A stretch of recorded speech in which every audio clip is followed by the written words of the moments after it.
Salut à tous! Coucou! On se retrouve aujourd'hui avec des DIY, donc des do it yourself. Ce sont juste des petites vidéos bricolage à réaliser chez soi avec peu de matériel. On va donc vous en présenter 3 et on vous laisse tout de suite avec la suite. Et on commence tout de suite avec le bracelet. Vous aurez besoin de perles, de fil de coton, d'une aiguille, de ciseaux et d'un mètre. Je mesure mon poignet qui fait environ 15 cm. Et je prends le fil de coton, je prends le double de la mesure de mon poignet, c'est-à-dire 30 cm. Je plie le fil en deux, donc je vais couper en 60 cm. Et le troisième fil, je prends beaucoup plus long. Et donc après, je prends les 3, je les coupe pour qu'ils soient tous séparés. Je fais un nœud pour commencer. Donc le nœud, je ne le fais pas au tout début, je laisse vraiment de la longueur.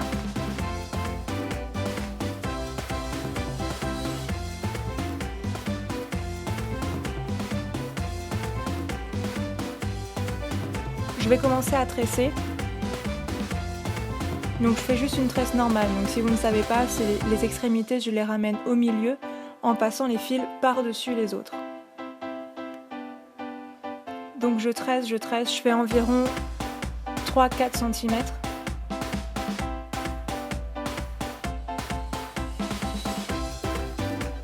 Puis j'enfile une aiguille pour pouvoir enfiler ensuite les perles.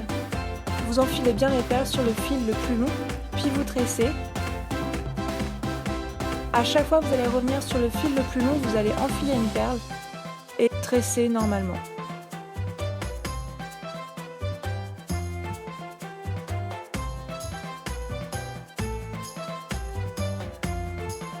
Donc je pense que vous comprenez par les images, c'est vraiment simple et le résultat est très joli.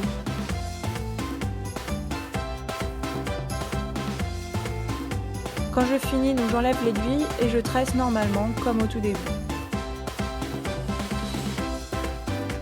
Il faut que le tressage soit de la même longueur que le tout début et puis je finis par un nœud.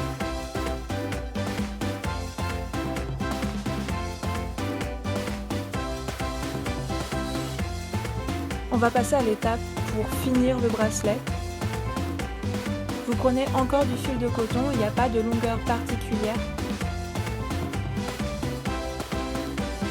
Je pose le fil d'abord en dessous, puis je passe par-dessus les autres fils du bracelet.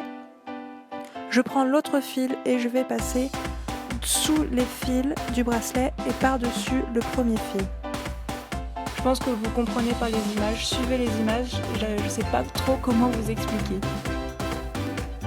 Et puis je recommence. Je fais au moins 7 à 10 points pour que ce soit assez large, que le fermoir soit assez large sur le bracelet. Pour finir ce fermoir, je couds les fils à l'intérieur du fermoir pour que ça ne se voit pas.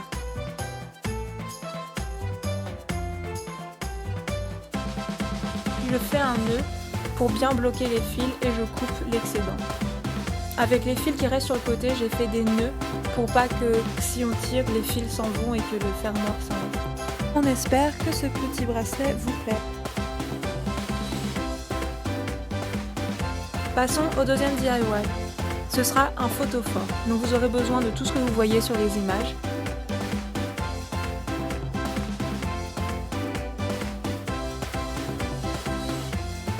Donc, pour enlever les écritures sur la boîte de conserve, j'ai besoin de dissolvant que je mets sur un coton et je passe le coton sur la boîte de conserve pour enlever les écritures et la colle.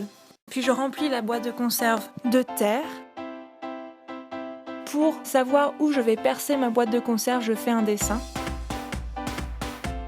Et puis avec le poinçon, je vais percer la boîte de conserve. Si vous n'avez pas de poinçon, vous pouvez faire ça avec un clou et un marteau, mais c'est sûrement moins dangereux de faire comme ça.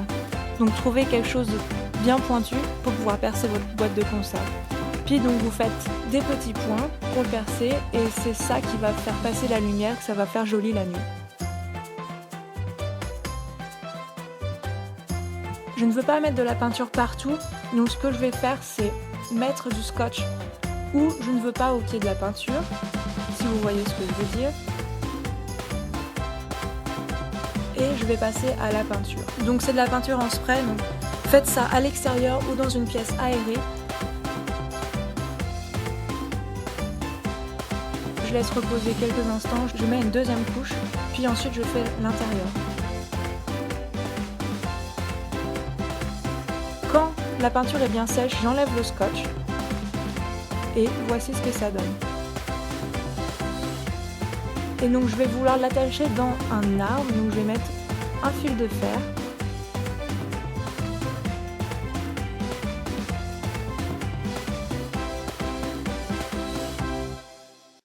Vous pouvez aussi utiliser un ruban ou n'importe quoi, du raffia, ce que vous voulez. Moi j'avais trouvé que ça. Donc voilà, avec une petite bougie à l'intérieur, ça fait très joli. Et j'en ai fait plein d'autres comme vous pouvez voir.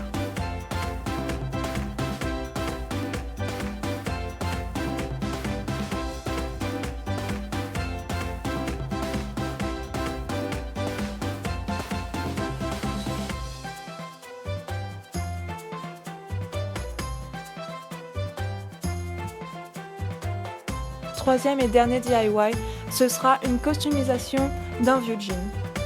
Donc vous aurez besoin d'un vieux jean et de peinture acrylique et d'un tampon qu'on va faire ensemble. Donc, comme j'ai un vieux jean, je vais le transformer en short. Je vais couper les jambes. Je trace d'abord des traits pour savoir où je vais couper.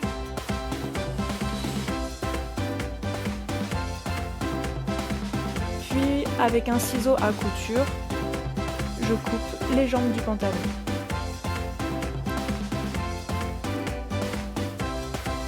Pour couper la deuxième jambe, ce que je fais, c'est je plie le pantalon en deux et je coupe juste en dessous de la première jambe que j'ai déjà coupée.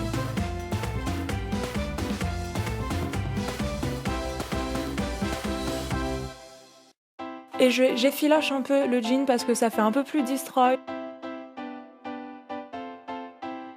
Alors passons au tampon. Donc c'est de la mousse à tampon que j'ai trouvé chez Emma à 1 €. D'abord je fais mon petit dessin, donc moi je dessine un petit ananas. Et ensuite soit vous prenez un cutter ou un scalpel. Je préfère le scalpel parce que ça coupe beaucoup mieux. Et sur les traits de votre dessin, vous allez découper tout autour pour pouvoir avoir ce tampon et vraiment la forme de l'ananas ou de ce que vous avez dessiné.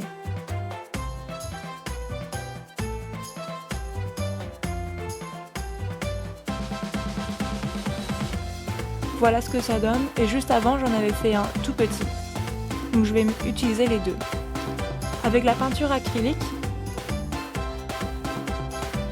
je trempe mon tampon dedans et je le mets sur le jean. Donc appuyez bien sur le jean pour que la couleur se transfère bien sur le tissu.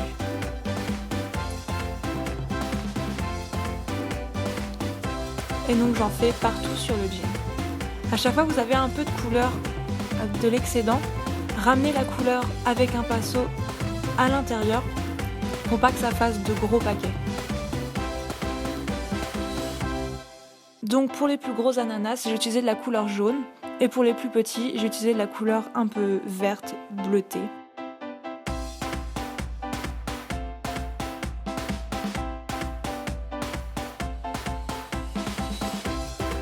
Pour que le jean soit un peu plus ample, je coupe les coutures des côtés.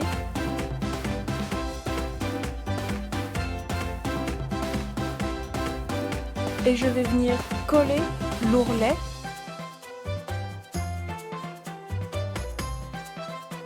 Je vais venir coller à l'intérieur en forme de triangle pour qu'on voit un peu ma peau en forme de triangle, si vous voyez ce que je veux dire. Si vous ne comprenez pas, les images sont là pour ça.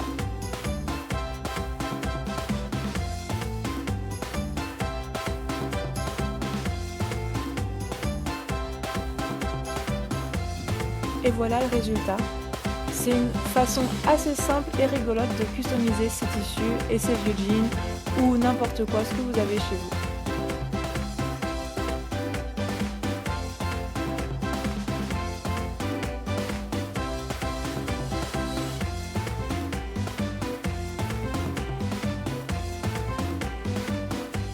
Voilà, la vidéo s'arrête ici. Nous espérons qu'elle vous aura plu. N'hésitez pas à liker la vidéo, commenter et nous faire part de vos impressions et nous dire si vous avez réalisé certains de nos DIY. N'hésitez pas à vous abonner. Quant à nous, on vous retrouve la semaine prochaine. Bye!